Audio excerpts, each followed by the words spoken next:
this is Bill Kennedy with the Ardan Labs podcast, and today our special guest is Wilken Rivera. Hey, Wilken, how's it going? All good, Bill. Man, I really appreciate you coming on with us for this hour. I'm really interested to hear your story, really basically around how you got to where you are. So why don't you give everybody about 2 or 3 minutes of a little bit of who you are and where you're working right now, and kind of really where you are right now in terms of work and what you're working on that project. All right, sounds good. Yeah. So hello everyone. The name's Wilken Rivera, as Bill said. Where I'm from, so born and raised in New York. I've been in the computer industry or programming industry for about 10 years now, a little more than that. Started out off with some simple scripts, going from PHP, web development, working my way up to operations, and now where I currently am as a senior software engineer for HashiCorp on the Packer team. So on a day-to-day, I'm working on some Go code, figuring out how to get Packer, to work and build images across multiple cloud environments. And when I'm not doing that, being involved as much as I can in the community, which is really the whole basis for my story here, being part of the Go community. And when I say being involved, speaking with Bill, figuring out how I can be involved with GoBridge, working with fellow Gophers on meetups, and just trying to figure out how to pay it forward, from the lessons that I've learned sort of, growing up, and, yeah. All right, brilliant. All right, and I want to get back to maybe near the end of this, more about Packer and what you're doing there. But what I love to learn and hear about is kind of like the origin story. So you've been a professional developer for the last 10 years, but what is your kind of first memory that pops in your head about when you were working on a computer?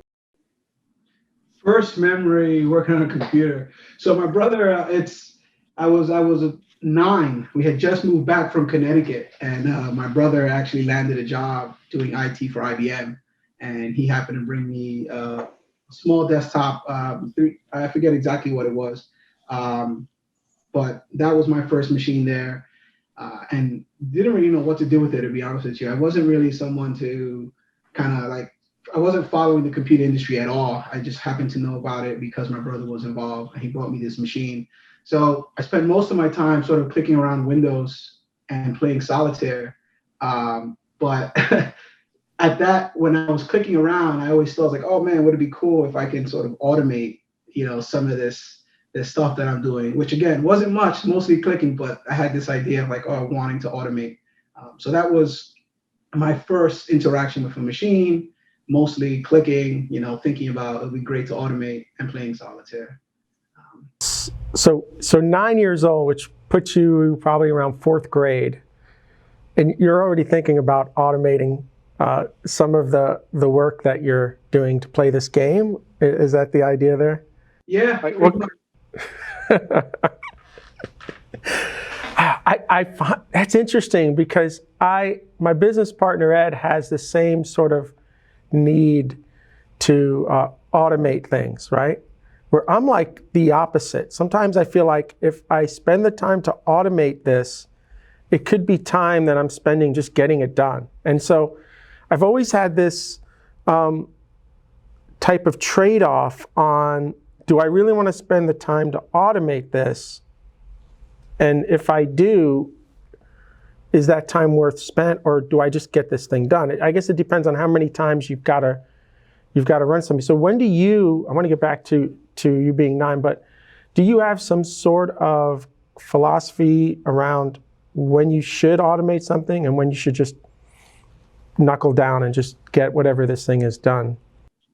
Yeah, so actually what I've learned is you can't automate something that you actually haven't done, right? So I feel like,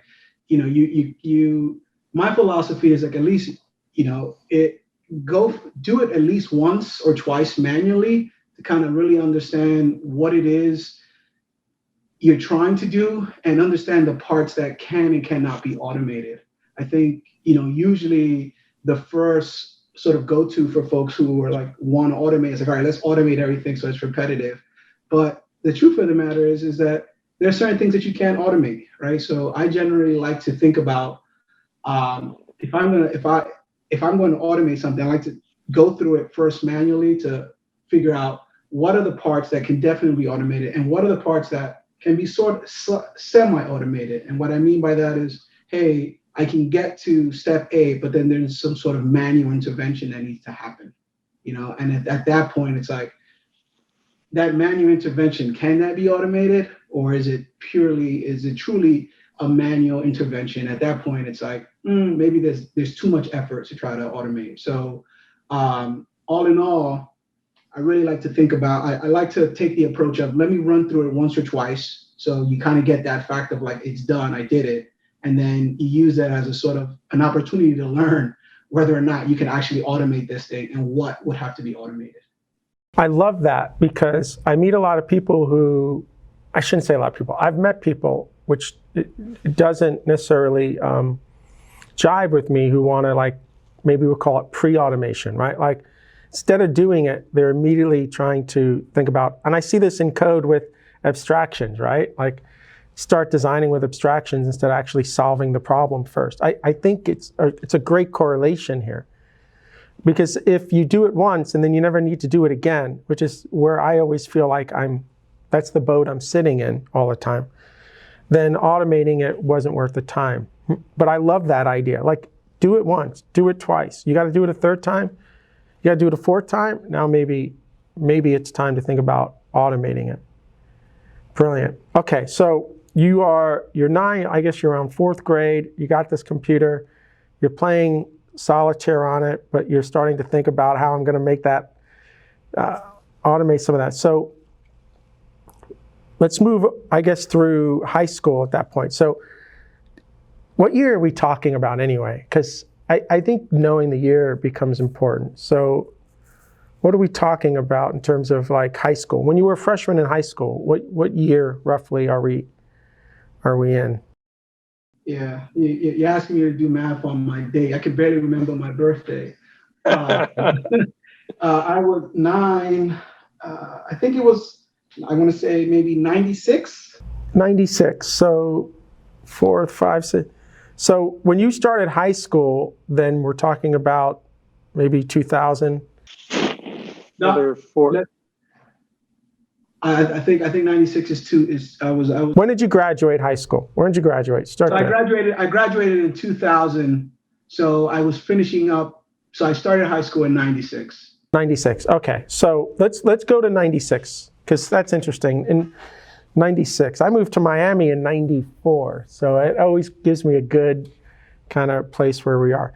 Okay. So in 96, I have to imagine your high school had computer classes or software development. Like, when did you start actually writing code? Was it in high school or after? Like, it was after. So funny enough, I went to a high school for art technology, and I got into. Wait, for what type of technology? For arts, so music, dance, photography, and technology. And I didn't get into any of the technology classes. In fact, whatever I applied for was full. And then the after-school programs that were happening, I didn't know about they were happening until it was too late. So in high school, school-wise, didn't do much of anything with tech. It was mostly, believe it or not, dance and art that I got into. Art, like in painting and that type of stuff? Yeah. So I wasn't any good at it, but I took it. And at least I got an opportunity. I can draw a really good bag. I tell you that much. I learned that. But your notepads during meetings, I'm sure, look better than mine because I got zero talent there.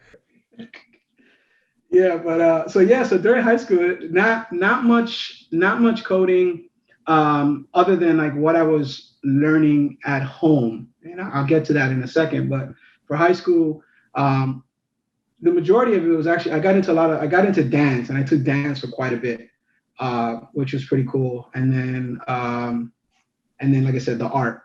And then for tech, it was really at home. Again, just sort of chatting with my brother. At that point, it was less of coding and more of trying to sort of mimic what he was doing. So, he would come home and he would tell me about the stuff he's worked on. And like I said, he was mostly IT, so he was either dealing with networks or hardware support. So he was in the job force already. He was working professionally already. Okay. Yes. Yep.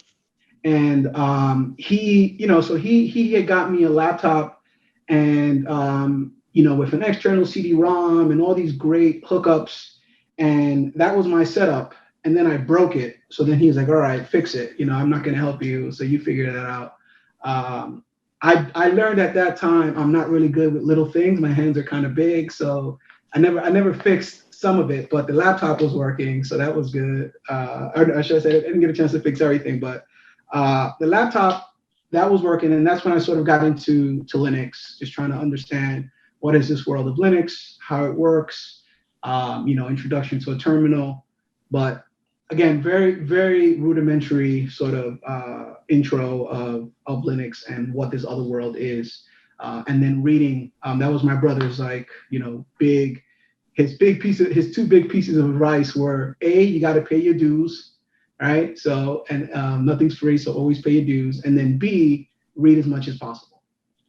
So that's what I pretty much did through high school, and talking to other friends who were, into computers. Not necessarily programming, but just playing around with machines, either doing graphics or websites. But this ends up being a side thing for you, right? I mean, like your education is in art and dance. That's what you're being educated for at this point, right? That's must have been an interest. I'm imagining that you enjoyed it if you did that for 4 years. And then you go home, and are you spending every day when you come home, like on this computer? Was it just when you had nothing else to do? Are you playing video games? Or I just want to try to get a sense of, as you're about to graduate university, where's your head in terms of the next step?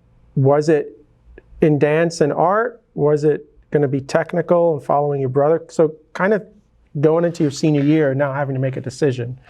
Yeah. So it wasn't like every day, hey, I'm behind a machine. There was definitely that interest, right? And as I learned more about IT, there was and at that point I was playing more with Linux. There was still that interest of like, oh, this is great.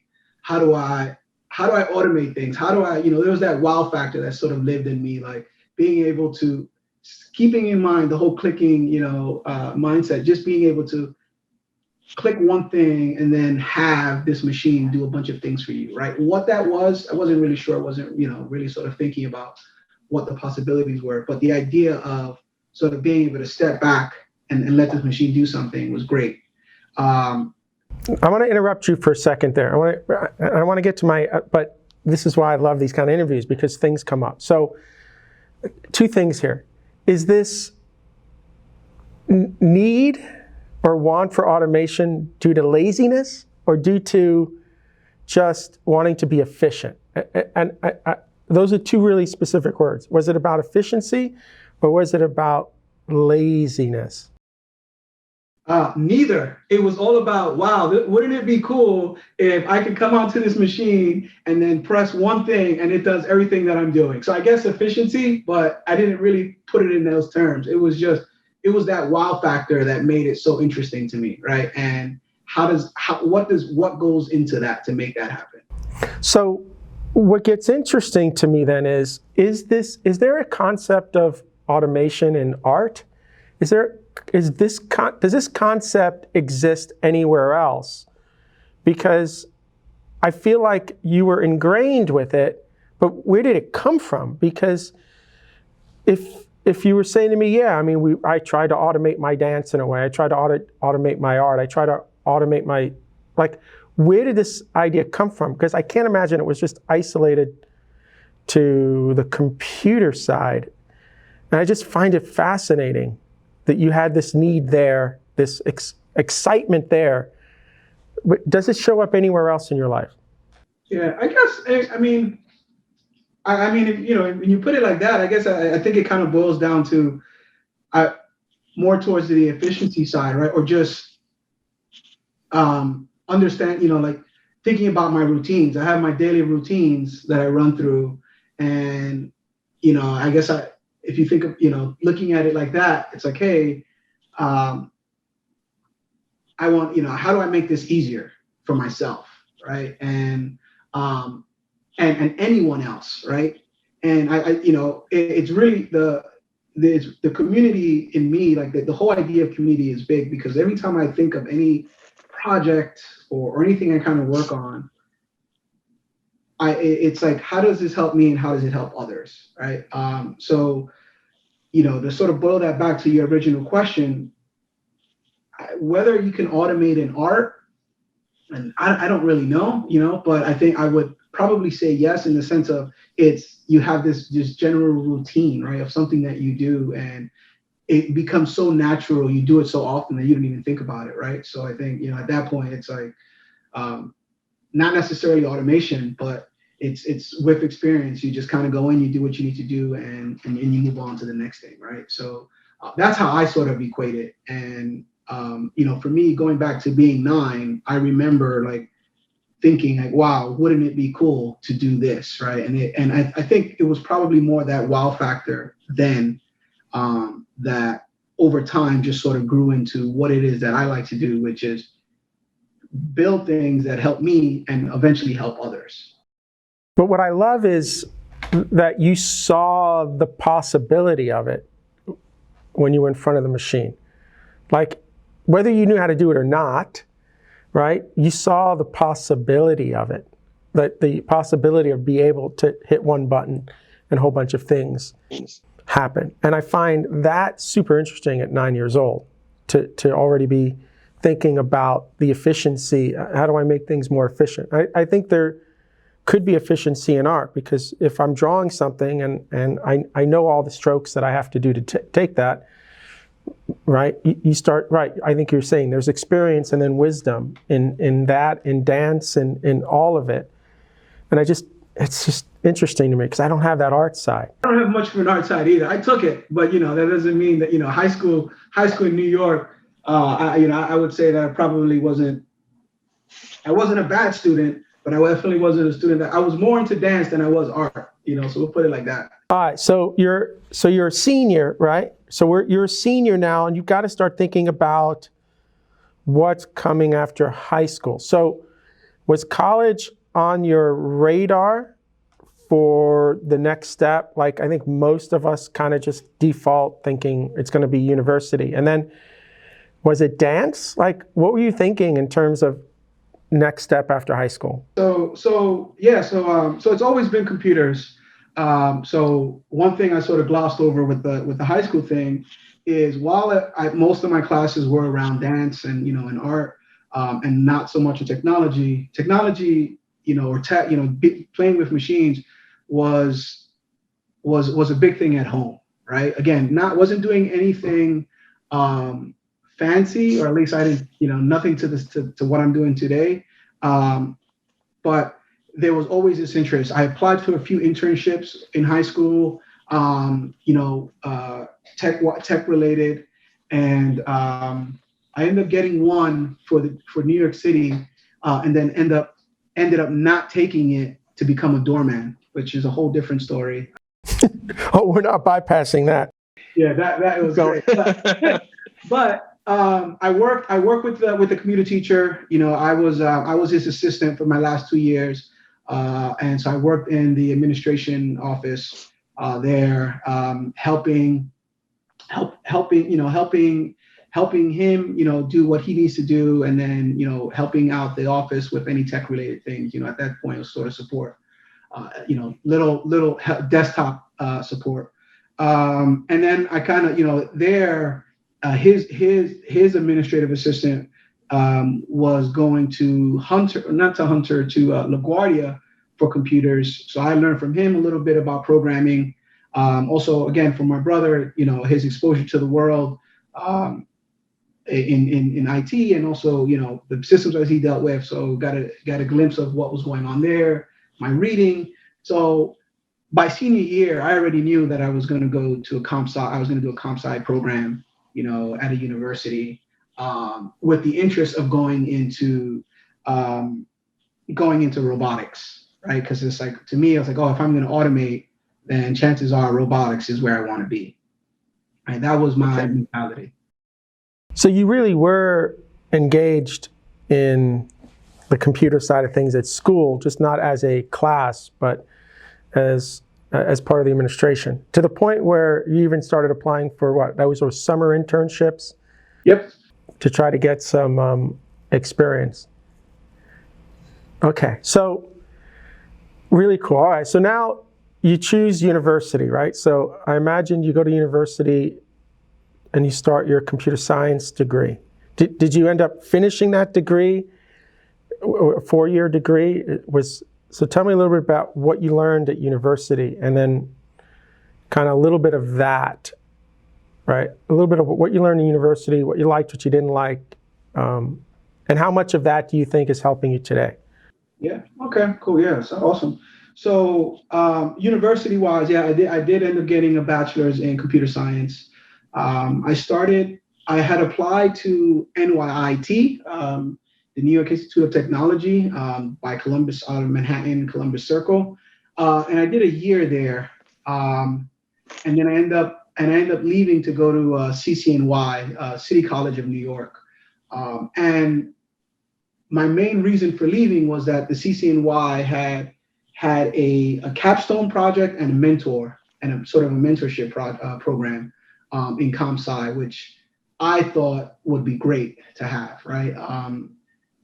Backing up a little bit at NYT, I met some great people there, and we did a lot of C and C++ programming in our classes, and really enjoyed it. We had a good little group, getting a lot of the fundamentals down, like data structures and assembly, going in. We even took a web programming class, but I was turned off because a lot of the students that I interacted with, and not to generalize anyone, but let's say a good number of students that I interacted with were more focused on getting the work done and trying to copy what other people were doing, as opposed to actually trying to figure out how to solve problems. There was only a few of us that did, and that it definitely left a bad taste in my mouth for the school. So I ended up leaving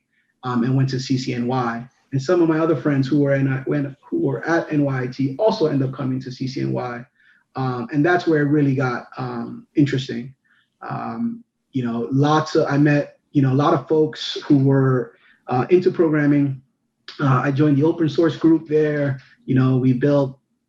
Funny enough, we were building images for the scientific community. This project called Doyen, that we had this open source project to build an image for folks, and here I am now writing Packer, which builds images and containers for any platform. So it's very interesting to see how that's come full circle. But so university wise, I thought it was a great experience. I feel, there was a lot of exposure that I got to different people, the teachers, the students, different things that they were working on. The academics, I think there's always that constant battle. It's like, is it really worth, going to school, because or having a degree and or just working and coming up in the industry.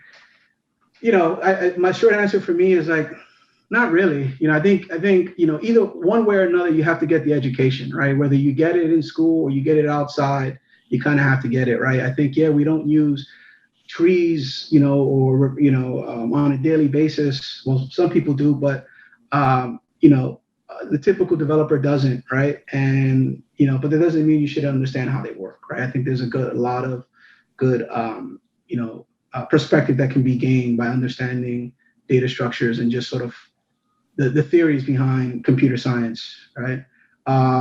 And let me interrupt you for a second.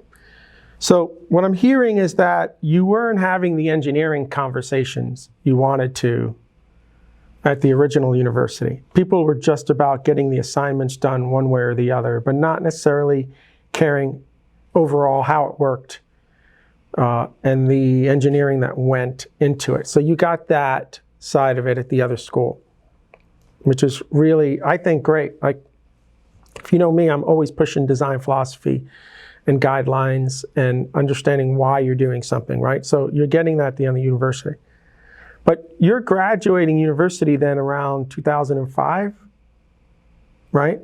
So to put the thing in perspective, really, I mean, I don't know what the boot camp market looked like in 2004, 2005 either, or even in 2000 when you start university. Like, it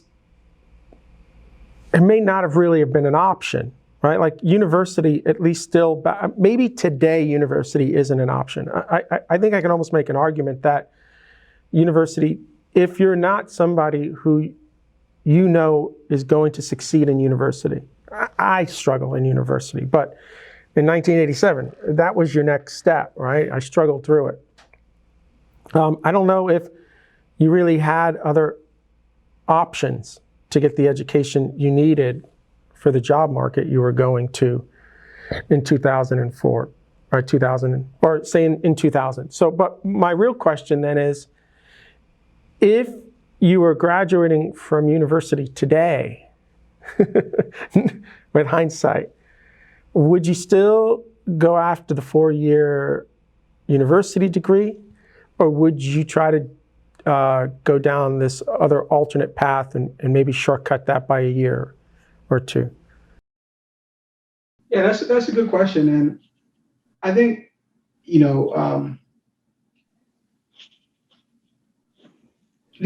I would say yes, that I would go the university route, but I won't go the university route for with the expectation that it is for to prepare me for the job, right? And I say that because the original question, one of your questions was like, hey, what did your experience with education, what would you differently, or was it enough?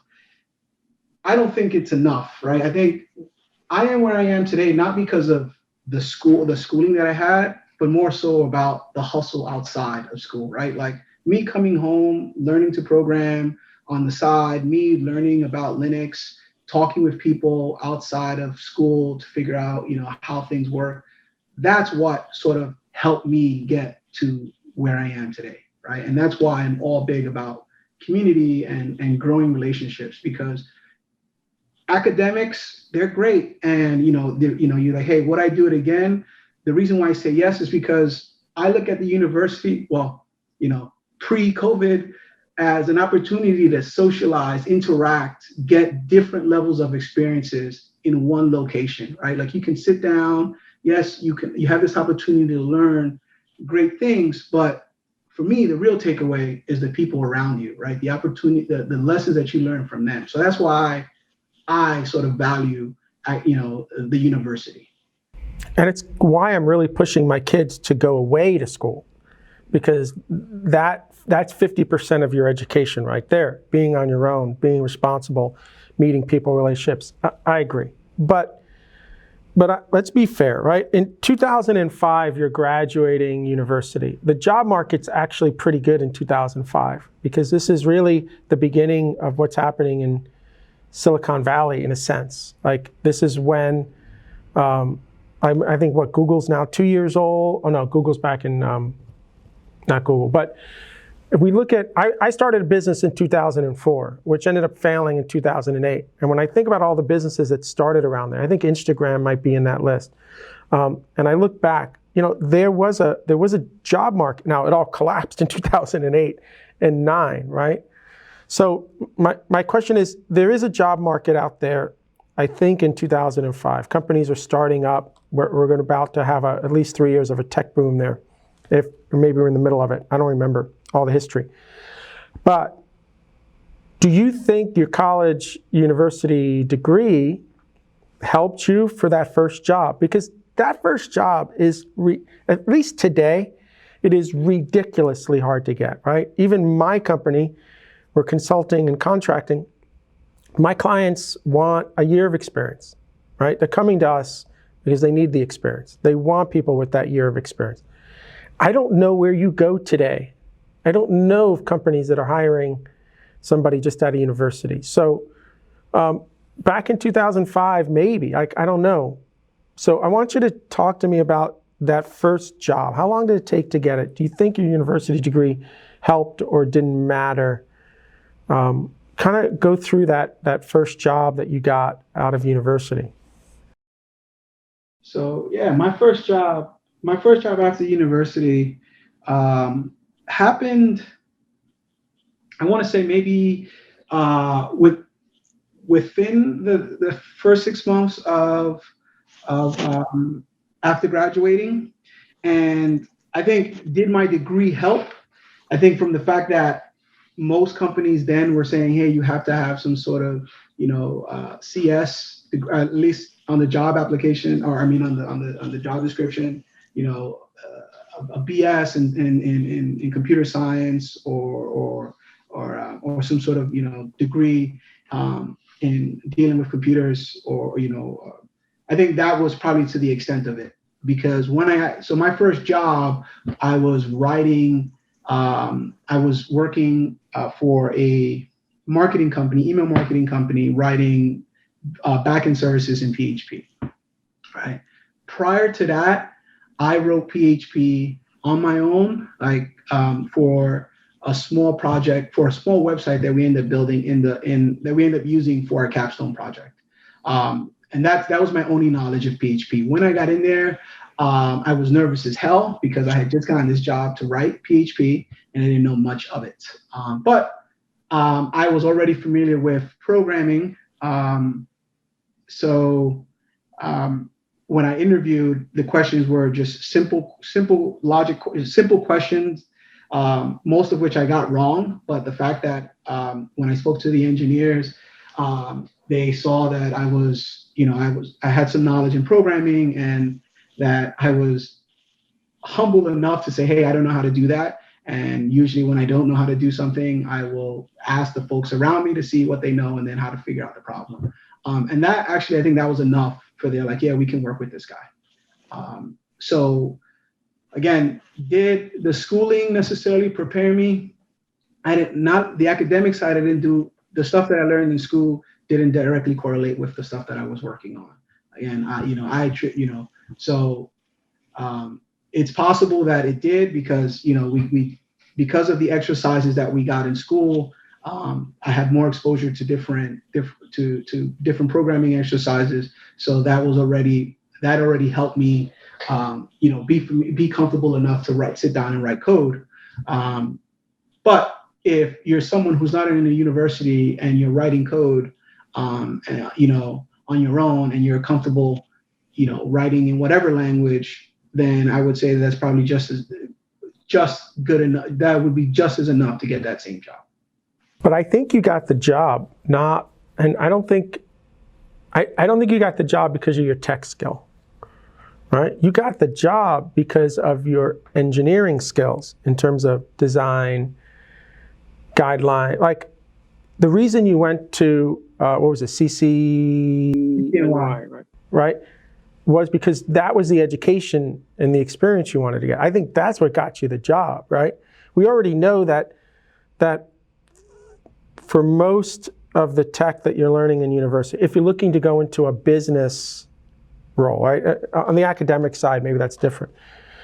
Whatever tech you're working on right now isn't necessarily the tech you're going to be working on at that first company. You have to prove that you can learn it, right? Like what I got in my degree that I started in 87 was problem solving from a blank slate or without the internet, right? How do you solve a problem that has all these unknowns? That's what I learned. All right. I think you learned a lot of the same stuff, which is, I think, gets you that first job. Was that like one of the first interviews you did? How long did it take you to get that first position where they took a chance on you?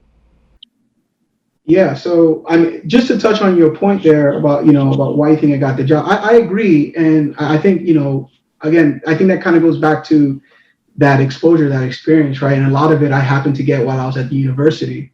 Um, but I personally feel like that's experience that you can get outside of the university as well, right? And if you can come to the table, if you come to the table, um, with that mindset and have had those levels of experiences, I think from my, I would say that, if me interviewing someone and if two candidates came from that perspective, one at a university, one that did it, and they were on the same level when it comes to that, the university wouldn't be the deciding factor for me, right? Agreed, but do you really think, and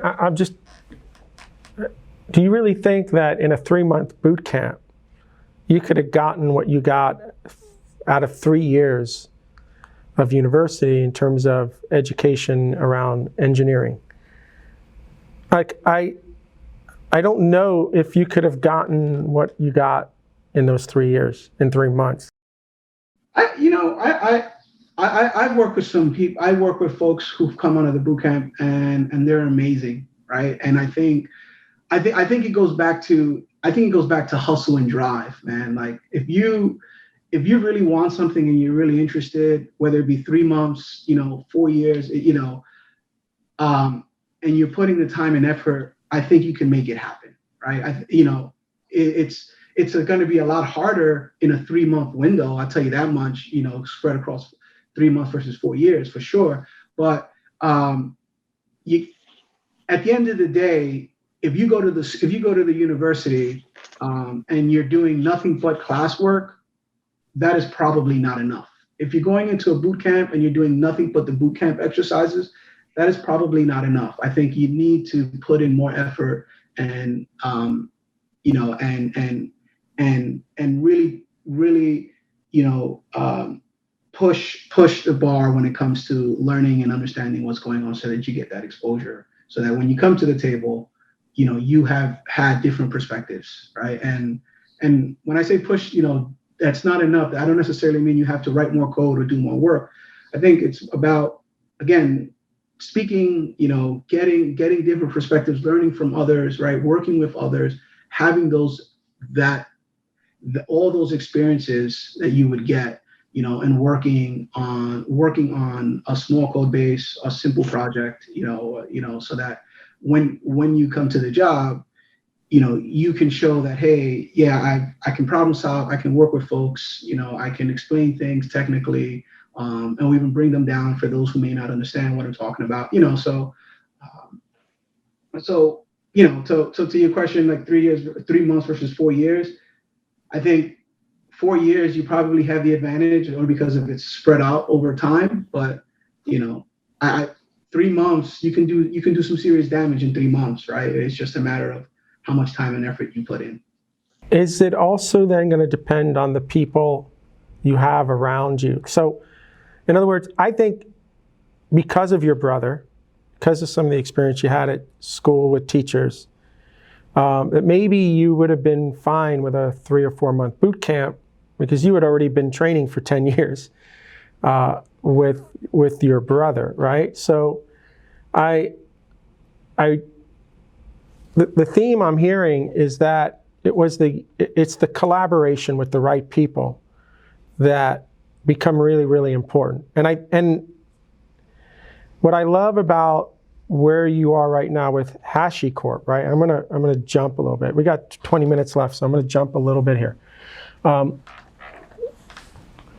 I remember when we were talking a little bit about you going to HashiCorp, how excited I was. And it wasn't because of the tech, it was because of the people that are there, right? So do me a favor. Let's talk about the job you had before this HashiCorp job.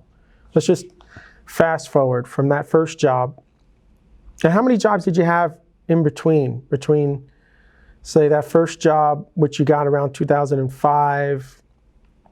Like, what happened? Maybe very quickly, timeline. How long were you at that first job? You there for a year or two, or? I was at the first job a little over a year, and then I ended up working after that. I ended up working at Nikon, for about 7 years. Wow. Yeah, well, a little shy of 7. And that actually, I came in as a software administrator, and then which turned into a operations role. My focus was, helping the teams in the U.S. and Japan essentially deploy their code, in a in a CI environment, and then figuring out, writing scripts and figuring out how I can help them automate their workflows around Perforce. After that, I got into Condé Nast, and that was in. Wait, slow down. You're there 7 years, dude. You're there 7 years. So we're talking basically 2007 to 2014, give or take. So it was actually shy of 7. I started in 2007, and I ended up leaving in 2013. All right, 2013. I mean, the world is completely different in 7 years, okay? I mean, Go now exists at this point, right? Like, cloud is big, all of these things. But spending 7 years somewhere, to me, is a double-edged sword. It's good if you're progressing and still every 2 years or so getting to work on some new tech. And that was, that 7 years, a lot changes in those 7 years. So quickly, why do you decide after 7 years it's time to leave? Was it just an opportunity presented itself? Was it the tech you wanted to get into? What happens there? Yeah, so I learned a lot in those 7 years. Like I said, I learned a lot more about automation. That's where I sort of learned my philosophy around automation. First, try to do it manually before you try to automate it, because I spent a lot of time trying to figure out how to automate things for the team to understand. And in that, I came to learn, hey, these are the things I can and cannot do in an automated fashion, right? And some of those things, when I said in manual intervention, at Nikon, we had, lots of processes in place. So there's certain things that we could do to automated point in the case of like building binaries, and shipping them across teams. But when it came to packaging and signing binaries, that was all manual, right? So we couldn't go past that. So why end up leaving after 6.5 years? I hit a wall. I felt like there was a lot of things that I had learned working with the engineering teams in both the US and Japan that I thought we can do a little more efficiently. But I didn't have the support, for some of those things from the higher ups. And what I learned at that point is like, well, if I don't have that support, then there's only so far we could actually take this, because at the end of the day, we need their support in order to push the bar forward. And around that time, coming to that realization, I've also got introduced to meetups, which is where I actually ended up getting my next job. I went to a meetup about the Obama administration, where they were talking about the tech that they use and how they were able to run his campaign. And then I met someone there from Condé Nast, which is where I went to after Nikon. So knowing that I hit this wall, and then speaking with folks at Condé Nast, they were interested in bringing me on to lead up the operations team, which I was going to automate, their development environment using Vagrant, which is a tool I didn't know of until they brought it up, and figuring out how to take their infrastructure that was running on Engine Yard and bringing it to AWS. So I was like, so there's an opportunity to learn about a whole set of technologies that I've never played with, right? That were very different from what I'm doing now, or what I'm working with now, which was really great. We did a lot of Perforce and Confluence work, Jenkins work, a lot of great stuff doing there that was happening there. But it was an opportunity to learn more and then be closer to the city, right? I was living in Queens, commuting out to Long Island, which was weird for me because I'd never been to Long Island up until I got a job there, right? So Yeah. yeah, You're going in the opposite direction. yeah.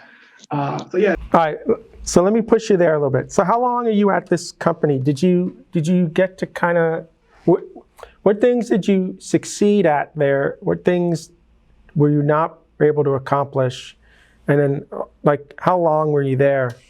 Because now we're talking 2014 roughly, so we're 6 years out from where you are right now. yeah. So Conde, so I had a good run at Conde. Conde, I want to say maybe 5-6 years, right? So you're at HashiCorp from that job then. So yeah, so wow, when you commit to a company, you're in. Like this isn't a joke. Yeah, I'm loyal, man. I'm loyal. You know, I'm there for the. You know, I join companies for a reason, right? Because I like them, not because I'm like, hey, I want a job, right? But Well, do you think that's a privilege to be able to say that, and all your hard work has gotten you to that point, right? Like, I hear what you're saying. Like, we all would love to just work at the companies we want to work at because of X, Y, and Z, but not everybody has that luxury, right? absolutely. And when I said it, I'm like, huh? I was like, that's a hell of a privilege right there. So yes, But you earned that privilege. I don't want to back out there. Like from my perspective, hearing your story up to this point, you made a lot of good decisions. You did a lot of the right things. You stayed on the right track. I mean, I think you earned that. Like you can earn privilege. Like you earned that privilege, which is fantastic, and you continue to do so. So I think it's awesome. And part of this podcast and telling these types of stories is so people who are at different stages of their life and career can hear from people like you about the decisions you made and where you went. So everybody can have that choice at some point to say, I'm going to work here because of the people. So I think that's awesome. Like I want to hear that. Like to me, that's success, that you got to a point where you get to choose where you're going to work because you earned it, right? I want everybody to have that same ability at some point. You got there really, it took you 15 plus years, but you got there, right? Like that's amazing. So, okay, so we got 12 minutes left. I want to finish this story. So you're 5 years in at this company. What makes you decide it's time to now go to HashiCorp at this point? so yeah, so all right, so HashiCorp. So what made me decide HashiCorp? Well, HashiCorp, right? It's HashiCorp that made me decide, right? So and I say it that way because I've always wanted to work for HashiCorp from the moment it got started. When I started working with Vagrant and Packer, I'm like, oh man, this is great. Like they're doing what I wanted to do, what I want to do. They're automating, right? They are like, you know, you think of Vagrant Up, right? It's not a click, but Vagrant Up is one command. It spins up a machine, it provisions it, and suddenly you have this environment to work in, right? Packer, same thing. You give it a config. So always wanted to work for the company, and I wanted to work for the company because now I will say you had mentioned like Go had came out when I was at Nikon, and that is absolutely correct. I completely ignored Go when I was at Nikon, and I ignored it halfway through Condé Nast. And how I got into Go has nothing to do with me being like fully interested in it at first. But yeah, so with Condé, great team. I really enjoyed the experience there. I learned so much from AWS, how to work with AWS. I learned how to work with teams with tools like Vagrant. How to I learned more about continuous integration and delivery. I learned about the fashion world, video. There was nothing that I didn't actually like about Condé Nast. It was like any job, it has its ups and downs, but or I should say any company, but it was an amazing place to work. Awesome team, learned a lot from them. But you're a fan of the HashiCorp tech and this opportunity comes up to be able to work at this company that you're a big fan of, right? Yes. So that, and bundled with the fact, I forget what blog post it was, but I think most of us sort of struggle with the idea like, oh, am I really happy with what I'm doing? What I'm working on, is this what I want to work on? And I think this is where this is where Go comes in. My introduction to Go was a good friend of mine who asked me to join him at the Gotham Go conference, right? I didn't know anything about Go, but he wanted someone to go with him, so I joined him. It's like, okay, great. Had some great talks there. The next year around, I was like, oh, maybe, I'm going to go again this year. I really enjoyed the conference. Maybe I should start learning a little Go. This is 2015, 2016 then, right? Something like that? Okay. So started learning a little Go, and then I went back to the conference. And immediately I saw the same people there. Gotham Go was really small then, right? Probably less than 100 people, probably, or no more. Well, I think the auditorium fits like 150, at least it did then. So, but the fact that I saw the same people, I was like, oh, this is cool, because now I could, knowing what I know about Go and it's sort of why it was created, and the fact that the community is small, and I can actually have an opportunity to meet these speakers and actually learn from them. In fact, Bill, that's where I met you, right? Like I won the Go in Action book and you happened to sign it and we were talking. So my first thing, like I want to get into this community, was the fact that I went to Gotham Go and I saw the same people there. And then there was the talk from Katrina Owen about exorcism, right? And how she was building this platform and how it was written in Go, with the CLIs were written in Go. And I was like, this is it. This is what I've been looking for, right? This is what I want to build. So I started helping her out by, looking at the PRs, seeing the issues, seeing how I could help. And she did a great job shepherding me into the exorcism code base and allowing me to open up PRs. And, so I got really involved with that, so much so that at Conde, I was doing open source work when I should be doing other work. And I'm like, all right, this is a problem, right? So I was like, so how do I get Go into Conde, which I eventually did, but that's a different story. Or how do I figure out how to continue to work with the open source stuff? So I did a lot more open source work, and I ended up introducing Go to Condé Nast for a larger project. And then I ended up meeting Paul Ting, who was my boss when I joined HashiCorp for the Terraform providers, at a Go Bridge event. So I had already got involved with the Go community, mostly from doing Go Bridge and Go meetups.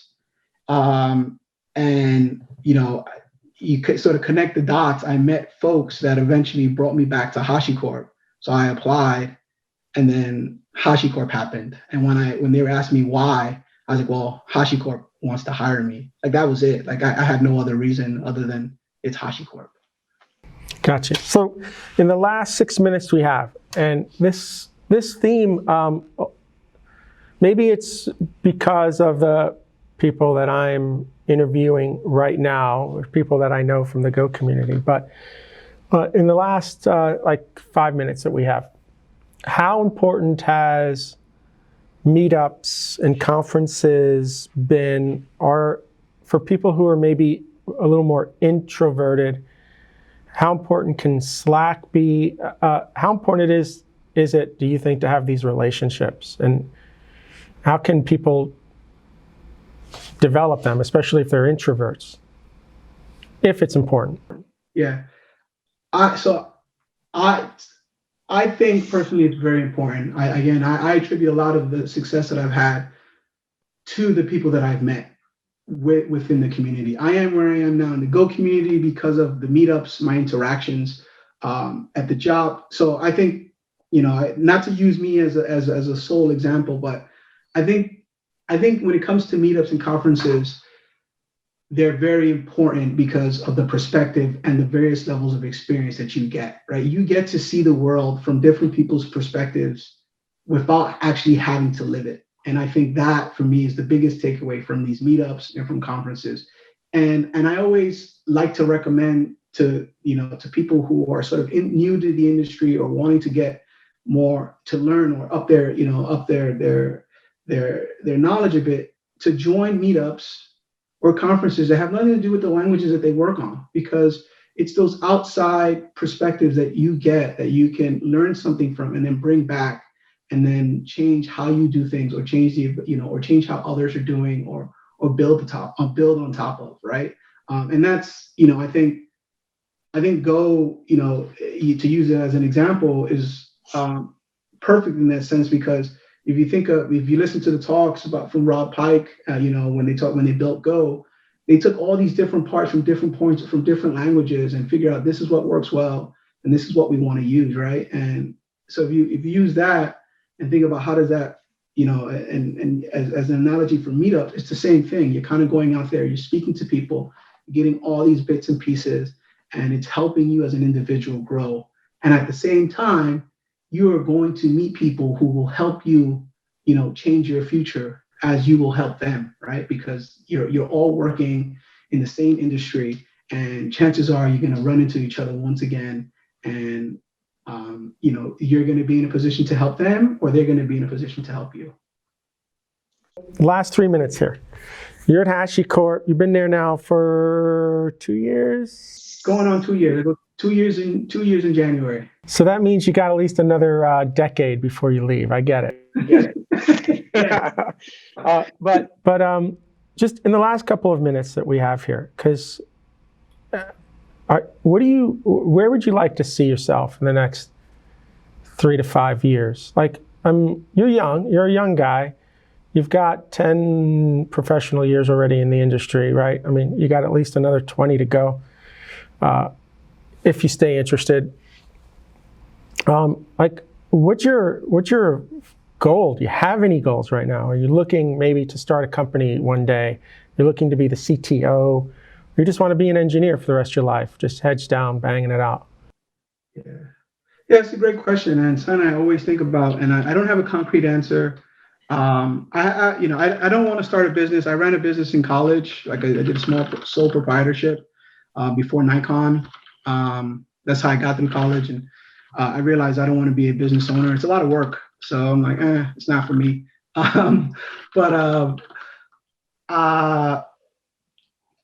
Really, I think I really want to be more involved with GoBridge. And I think that's a conversation for you and I to have on the side. But at the end of the day, I really like the idea of taking what I know and paying it forward, right? And I think it always makes me happy to see that I've helped others, and it also helps me sort of level up, right? So I think at the end of the day, what my path is really figuring out how to use the community that I have, the job that I have as HashiCorp, sort of as a platform, to help the communities around me and those that are willing to listen, level up and be an influence in that sense, right? That's, So it sounds to me, my dad was a musician and he passed up tons of promotions because he wanted to be home at 5 every day and he wanted to be able to play his music. And his music was more important than the level of wealth that he could have acquired. And he took care of us. So it all works out, right? And kind of what I'm hearing from you is I want to always be in a position to be able to have that time to give back, whatever the job is. I just want to be in a position to be able to do it. I love that because that's kind of what I'm doing, trying to keep myself in a position to always be able to give back to the fullest, right? So I love that. No, and it's great, and that's why again, it's so cool that we happen to live in the same state, and so we can have these conversations and talk about these things. But I think my biggest challenge now is how, right? And I know it's just how to get involved or how to make it happen with everything else that's going on, work, life, home life.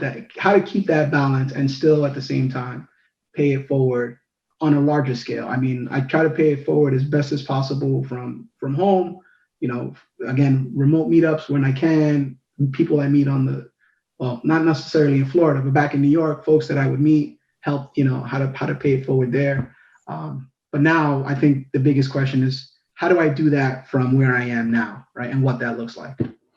Well, maybe we'll talk again in a year and we'll see what more you've learned. But we got our hours up. Thank you so much, Wilken, for spending an hour with us here talking about your journey all the way to where you are now, where you're going. I love these stories. I think they're going to help people at all stages of where they are in life right now. Just like you said, those conference talks give us a perspective that we don't see. I think these conversations do too. I really appreciate you sharing today. Yeah, awesome, man. Happy to be here. Thanks for setting this up. I really hope it's helpful to other folks, and happy to dive into any of the little side stories that I might have glossed over at any point in time. All right, and we'll make sure on the notes people know they got your Twitter contact information and things like that if they want to talk. I know you're incredibly friendly, and you'll give people time that they need. So this is Bill Kennedy with the Ardan Labs podcast. Thank you again for hanging out with us for an hour, and we'll see you again soon.